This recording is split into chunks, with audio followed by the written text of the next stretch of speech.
ह्या कामाला ना पहिले 21 दिवस तुम्ही जितकं पाणी माराल ना तितकं हे काम पक्क होईल, म्हणून ना मी पाणी मारायचं अजिबात विसरत नाही. गोठ्याकडे एक जरी चक्कर झालं ना की मी पहिले हे तुतू तोडते आणि ते खाते, आणि हे तुतू तोडून ना हा तेवढे छान लाल लाल होता, सोबत सुद्धा ना अशी लाल लाल होऊन जाते. आता तुम्हाला आठवतं का लहानपणी गोळा खाल्ल्यावरती पण अशी जीभ लाल व्हायची ना. त्यानंतर ना येते अशी लिंबू घेऊन आले होते, आणि आता नवीन गोठा कधी झाला माहिती का, 2026 मध्ये. चला तुम्हाला जुना गोठा दाखवते. तर हे बघा, आता तुम्हीच मला सांगा की नवीन गोठा किती वर्षांनी झालाय. त्यानंतर ना देवश्री इथे बसली होती, तिला म्हटलं हे बघ मी तुझ्यासाठी काय आणलंय. आधी असं वाटलं बॉल आहे म्हणून तिने मारून फेकलं. त्यानंतर तिला म्हटलं अगं बाई खायची वस्तू आहे, तर खाल्ल्यावरती अशी रिएक्शन दिली, काय आई हे तर बॉलच आहे, किती कडू लागतोय. मग तिने फेकून दिला.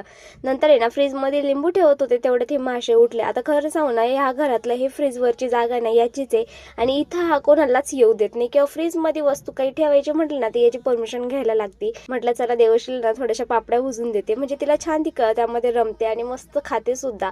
मग इथे नागलीची पापडी भुजली आणि तिला दिली, आणि नागलीची पापडी बघताच मॅडमला इतका आनंद झाला. आणि आता दुपारचं असंच होतं, देवश्री तर निम्म म्हणजे दुपारभर तर अशी शर्टलेसच राहते. त्यानंतर एका हाताने पापडी खायचं काम चाललं होतं आणि दुसऱ्या हाताने सांगत होती की छान छान आहे पापडी. त्यानंतर ना हिला झोपवलं आणि आवरून मी निघाले आता नवीन एका कार्यक्रमाला. तुम्हाला कालच सांगितलं ना रोजचे कार्यक्रम आहे. आज तसा कार्यक्रम नव्हता, मी ना इथेच बाहेर चालली होती, भावंडांकडे एक लग्न आहे, तिथे ना पुऱ्यांचं काम होतं. मग पुऱ्या करायला गेले आणि येताना अशा पुऱ्या सुद्धा घेऊन आले होते. खरं सांगू ना मला ह्या लग्नाच्या गोड पुऱ्या खूप आवडतात. गाडीतच सगळ्या पुऱ्या फस्त केल्या आणि घरी आलो. तर चला भेटू आपण नेक्स्ट व्लॉग मध्ये, तोपर्यंत